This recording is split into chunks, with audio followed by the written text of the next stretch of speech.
Good morning po mga Cried Out and welcome po sa ating YouTube channel. For today's episode, bibisitahin natin ang shoe capital of the Philippines, ang Marikina.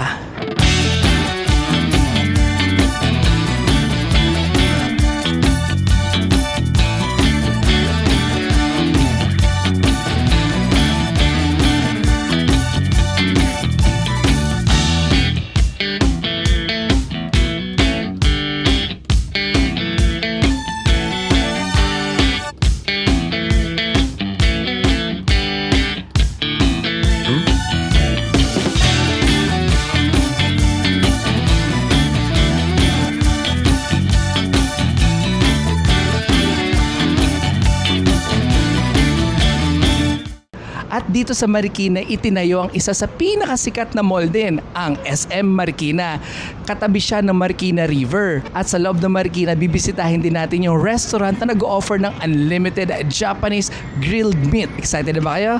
Excited na ako mga Cried Out. So tara, food trip tayo. Let's go!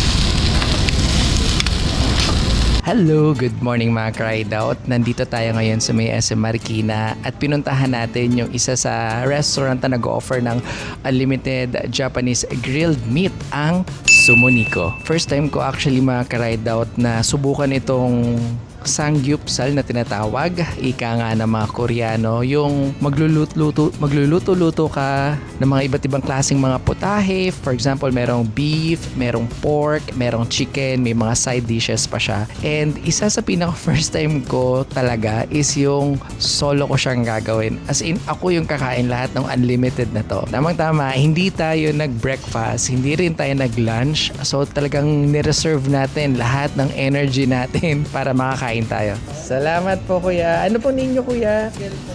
Gel? Akel. Thank you po. Okay po. Ayan, so mga Cried Out, ito na yung first order natin. Ang dami, ang ganda. Ang kulay niyang tignan actually. So meron tayong iba't ibang klase. So sisimulan na nating magluto ngayon mga Cried Out. Ako, yung corn nilalagay ko talaga sa side kasi para uminit din siya. Ito ang ating first order. Ito yung pork belly thin crust. At ang gusto ko dito mga Cried Out, meron siyang parang paper dun sa mismong pinakalutuan niya. Kasi nag-absorb din ito ng oil. Yan. Kasi ang mga meat may nilalabas siya na sariling oil niya. Ang Sumoniko ay isang tanyag na restaurant sa Pilipinas na nag-aalok ng unlimited Japanese-style barbecue o yakiniku. Ang pangalan ay kombinasyon ng sumo o sumangguni sa tradisyon na wrestling o nagpapahiwatig ng malaki o supreme na dami. At niku ay karne na nagpapahiwatig ng masaganang handog na karne. Ang uri ng pagkain na sinaserve ng Sumoniko ay isang Andi Yakiniku o Unlimited Grilled Meat Restaurant kung saan ang mga customer ay nag-iihaw ng kanilang pagkain sa mesa. Alam nyo ba na ang chopsticks sa Japanese ay hindi basta-basta chopstick? May kwento rin na dapat mong isaalang-ala kapag ka nag-chopstick ka. Kumbaga hindi siya basta-basta. Ito pala mga Cried Out yung sinasabi kong ayaw or prohibited sa mga Japanese. I don't know, even sa Chinese and Korean yata. Yung itutusok mo yung chopstick sa kanin, it's look like insenso para sa kanila. At yung pagtusok ng meat or any food like this one sa hapagkainan. Ang pag-inom po ng soup sa Japan is very, kumbaga, mannered.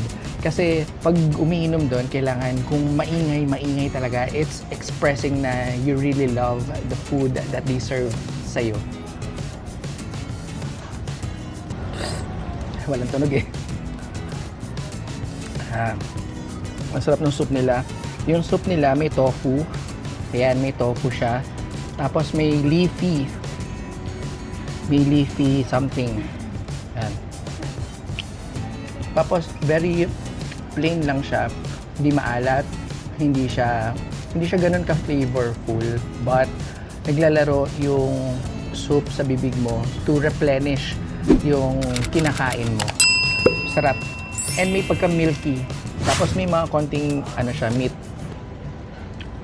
Sikat ang mga Japanese only grilled meat restaurant sa Pilipinas, lalo na sa Metro Manila, na nag-aalok ng unlimited beef, pork, at sides sa halagang 500 to 1,200 pesos bawat tao. Ang karne sa Japan, lalo na ang Wagyu, ay kilala sa mataas na antas na monounsaturated fats, omega-3, at omega-6 fatty acids. Ang mga good fat na ito ay tumutulong sa pagpapababa ng bad cholesterol, pagpapataas ng good cholesterol at pag-iwas sa sakit sa puso. Ito rin ay mayaman sa protina, iron at zinc para sa immune system.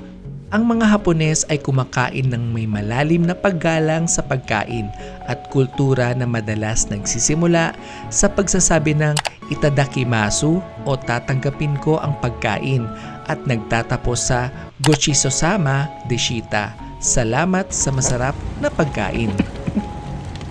Masarap. Since yung chicken medyo makapal siya, pero tender naman, unang pisil ko pa lang, gugupitin natin siya into small cuts, into small pieces para mas madali siyang kainin.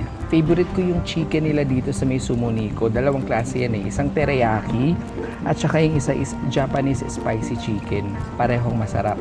Tapos ang maganda dito mga cried out, yung ambience nila dito sa may Sumoniko. Very calm, very at peace. Alam mo yung kumakain ka, hindi yung maingay or hindi yung parang sobrang crowded. I mean, napupuno siya, but yung mga tao dito, it's like looking for something na gusto lang kumain, gusto lang ng maayos na ambience, na maayos na place where they can eat their comfort food, katulad ng mga sinaserve nila dito. Kaya sobrang sulit din talaga. Let's try their Japanese fish cake. Akala ko kanina parang tinapay siya tignan. Crab sticks. Try natin sabayan ng lettuce yung ating meat ngayon. Kasi minsan alam mo yun, so sobrang ganadong-ganado kang kumain, nakakalimutan mo lagyan ng lettuce. Pag humingi pala tayo mga cried out, don't forget na magsulat dito sa kanilang order slip yung kanilang main course, yung meat, at saka yung kanilang mga side dish. Magkahiwalay po. Okay mo siya dyan. Yan, huwag masyadong madami. Mahinang kalaban.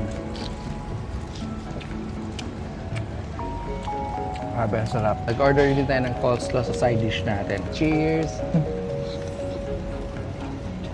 Grabe. Alam mo yung ito yung comfort food mo, masaya ka sa kinakain mo, maganda yung lugar na pinupuntahan mo, and they prepare the food with heart, with care, para sa mga taong kumakain din dito.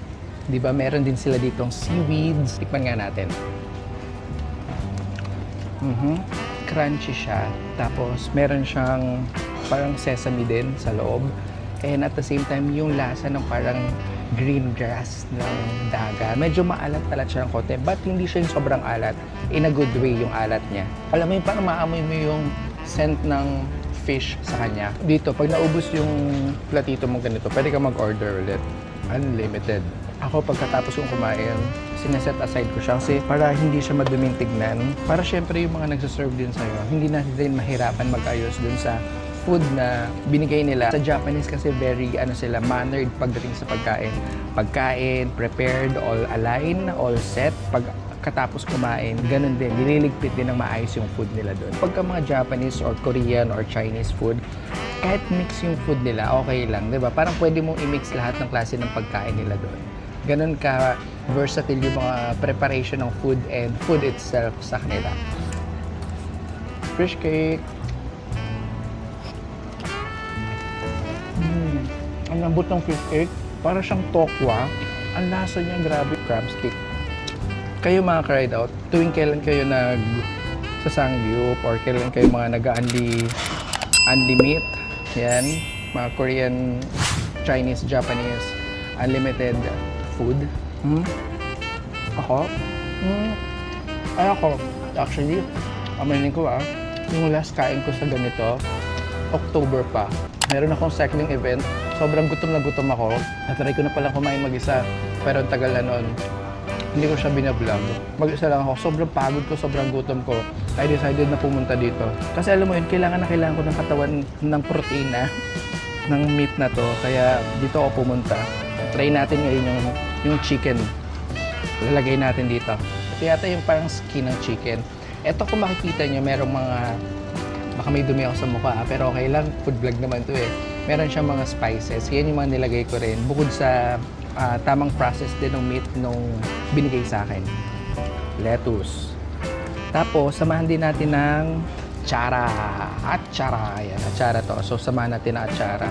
Samahan natin ng coleslaw ulit. Puro gulay na. Taran!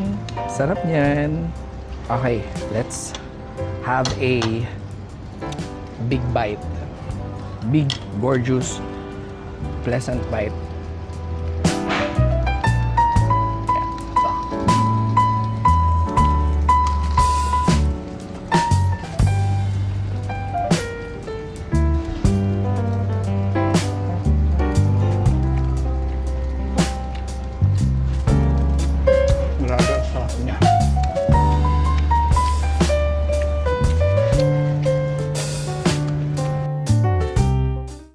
Ang pagkain ng mag-isa sa Japan ay karaniwan at madali, lalo na sa mga ramen shop, restaurants at convenience store or konbini na nag-aalok ng mabilis at murang set meals. Kaya kilala ang Sumoniko sa kanilang grill your own setup na interactive at masaya para sa pamilya o grupo upang mas maramdaman at ma-experience ng mga kumakain na para bang sila ay nasa kanilang mga tahanan lang.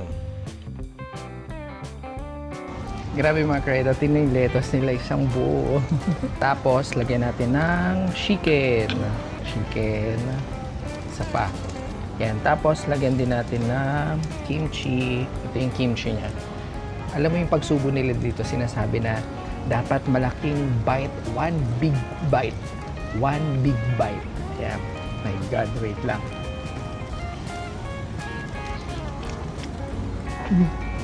Yung sauce nga pala nila dito, pwede kang magpa-refill. Ang mga pagkain dito sa Sumoniko, pagkaunang kita mo, wow, ang ganda, ang kulay. Tapos parang sobrang attractive. Pagka nalasahan mo pa, sobrang worth it. Mac Rideout, disclaimer lang po pwedeng sa akin masarap, sa inyo hindi masarap, or sa inyo masarap, sa akin hindi masarap. All we need to do is just eat and respect. Nakakain ako ng mga iba't ibang mga sanggupsalan, yung isa doon, tsaka yung isa dito. Ito yung binabalik-balikan ko talaga. Actually, inintroduce lang din sa akin ito ng friend ko. And then, hanggang sa lagi kong inaaya na rin sila. Even my brother and sister-in-law, inaaya ko na rin kumain dito. Alam nyo, natutuwa ako sa side dish nila. Kasi may maalat, may matamis, may maasim. At saka merong mainit, may malamig. Kumbaga, ang purpose nito para mawala yung suya mo pagdating sa food na kinakain mo, which is yung primarily yung meat. Katulad nitong seaweed. Alam mo yung pagdating sa taste buds mo, parang nare-renew ulit yung panlasa mo. Nasa dessert tayo ngayon. Masarap yung salad nila. Hindi siya ganun katamis pero very creamy. Pinaka-favorite ko sa salad, nata at saka pineapple. Our favorite, wagyu. Tapos, sasama mo siya ng kimchi. May water din sila dito mga tried out. Kasama na po ito dun sa binayaran po natin for 659 pesos. Meron sila dito, iba't ibang klase ng soft drinks. Meron silang klase ng meat dito. Ito pala. Para siyang patty. So, try natin na kainin. Medyo wala na yung init kasi kanina sobrang init na to. Very tender yung meat niya. Usually kasi mga ka-ride out, pagka makapal yung meat, mahirap nguyain. Para siyang bubble gum sa kunat. Pero ito, makikita mo yung tender. Ayan. Masarap siya. Actually, pwede ito sa mga bata. Nakalimutan ko siyang guntingin kanina kasi baka masunog yung ibang meat ko. Pero tingnan mo, ang dali niyang hiwain or paghiwalayin. Okay, so tapos na tayong kumain dito sa may Sumunico. Dito yan sa may SM Marikina. Ano bang overall performance ng Sumunico after kong sobrang mabusog? Mula dun sa venue, accessible ang SM Marikina kasi si SM Marikina gumagawa siya ng... yes po. Okay na po. Thank you po. Apo. Yan. Si SM Marikina gumagawa siya ng way para makapunta yung tao dito sa mall. May mga bridges papuntang LRT2, merong mga terminal stations din, kaya very accessible ng lugar. Hanggang pagpasok mo dito sa may Sumunico, welcoming yung mga tao dito. Very organized, napakalinis, cozy and aesthetic yung lugar na kung saan hindi siya sobrang liwanag pero hindi siya sobrang dilim. It will give you a space to meditate para makain mo ng maayos at masarap yung pagkain mo. When it becomes a service, ang ganda ng service nila dito. Very polite ng mga tao dito. It will give you some feeling na kahit mismong ako, nahihiya akong makiusap kasi kung pwede ko naman gawin, gagawin ko na eh. Yan, napakababait po ng tao dito. And then, very professional, very well-trained sila kausap. And then, when it becomes a mode of payment, meron silang cash dito, meron silang online transfer, katulad ng GCash or cards, pwede i-accept dito. Ang food nila dito, kung i-rate ko to ng 10 is the highest, I can give this 9.5. Ang sarap niya. Yung tipong busog ka na sa magandang service at sa magandang venue, busog ka na rin sa pagkain. Para tipong bukas ayaw mo pang kumain kasi sobrang busog mo. Ganun yung feeling. Tapos na akong kumain and nakapagbayad na rin ako. Ang mode of payment na ginawa ko is online transfer. So, very accessible din. Very hassle-free ang mode of payment nila dito. If you want to bring your family here, if you want to bring your friends, your loved ones, even solo, maganda at masusulit mo yung oras mo. Kaya nga sabi ko, nung nag-research ako sa Japan, sabi ko, one of the manner ng Japan is yung lalim ng pinaghuhugutan nila pagdating sa pagkain. They will not just eat because they are hungry, but they are eating because they know the food that they are eating is the source of their energy. And by means of having the source of energy is the people who prepared for it. For example, the farmers, the fishermen, yan, binibigyan nila talaga ng emphasize, ng respeto, yung mga bawat tao na nagpapakahirap, madala lang yung pagkain sa hapagkainan. Ganon sila kalalim pagdating sa pagkain.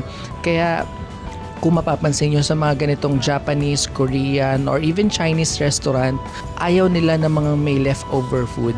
Kumbaga, hanggat maaari, kailangan walang maitatapon, walang matitira kasi ganun ka-importante sa kanilang pagkain dahil pinaghihirapan nito. Parang nagkikrave ako ng dessert. Ano kaya masarap na dessert? So, since nandito tayo sa may Marikina, hanap tayo ng masarap na dessert. Samahan niyo pa rin ako. Tara, dessert tayo.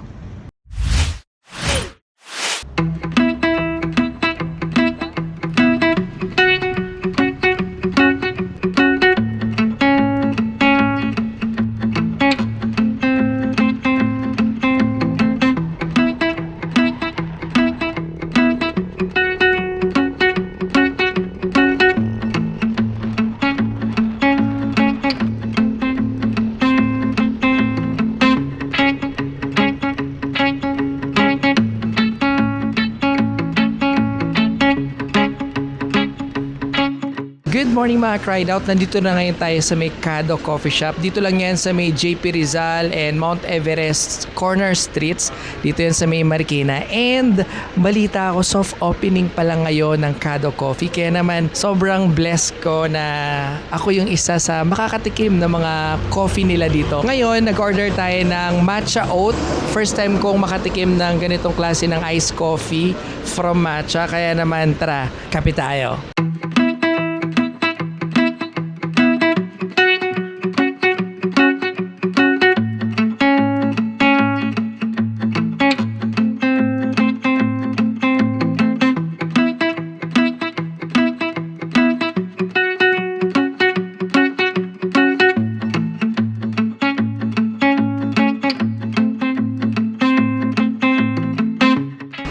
Alam mo yung ano nila, yung packaging nila, sobrang attractive kasi ngayon lang ako nakakita ng paper cup or coffee cup na color red. Tapos very minimalist lang yung design nila.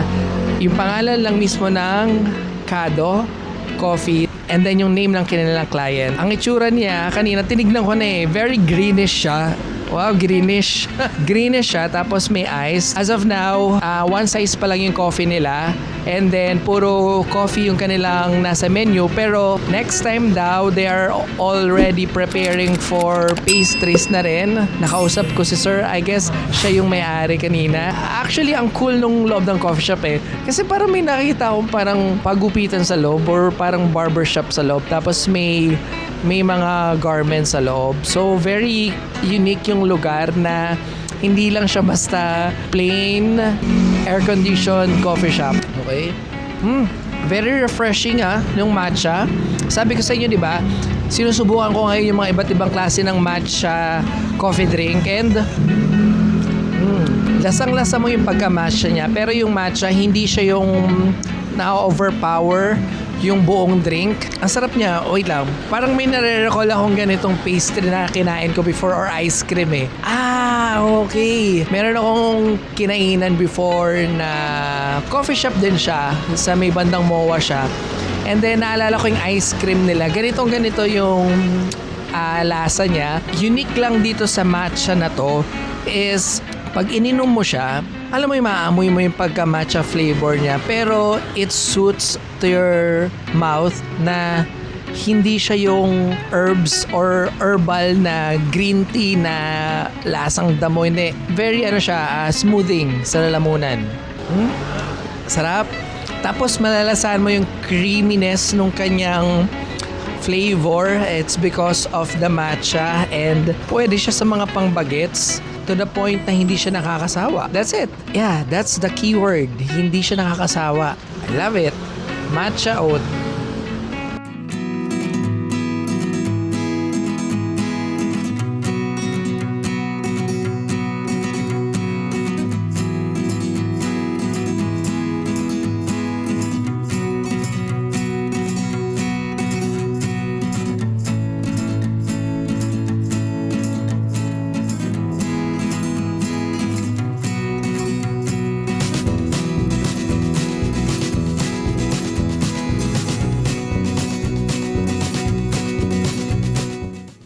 Good morning mga ka-rideout. Nandito tayo ngayon sa may SM Marikina Sumunico branch at kasama natin ngayon yung wala akong masabi. Hands up ako sa mga service nila dito na yung mga crew, grabe, hindi sila crew.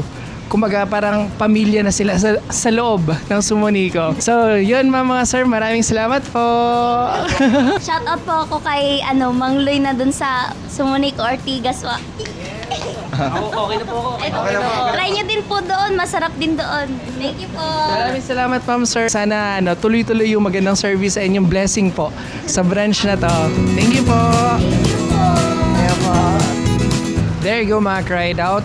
I-rate natin ngayon yung Kado Matcha Oat Coffee. I can give this 8 out of 10. Yung word na maibibigay ko dito sa Matcha Oat Coffee na to ay refreshing.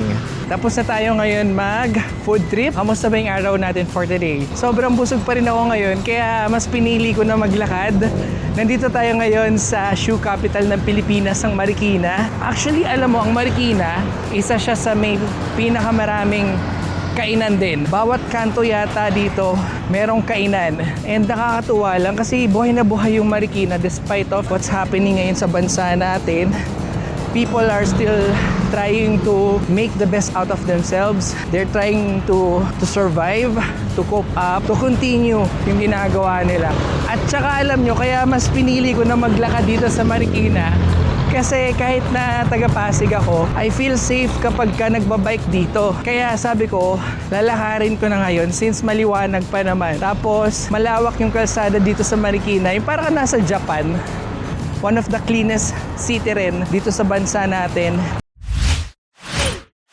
There you go mga Crydot. Maraming salamat po sa sumubaybay at sumama sa ating food trip for today. Maraming salamat po sa Sumunico Management for allowing me to share their unlimited Japanese grilled meat. At maraming salamat po mga Crydot sa inyo na sumubaybay sa food trip natin ngayon. And kung meron kayong gustong puntahan na kainan, kung saan may bago, kung saan may unique, susubukan nating mapuntahan yan. Please comment down below po. At maraming salamat po for sharing your time.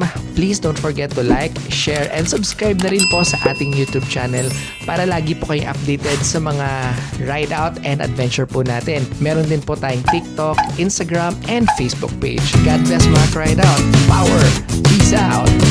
Wapa!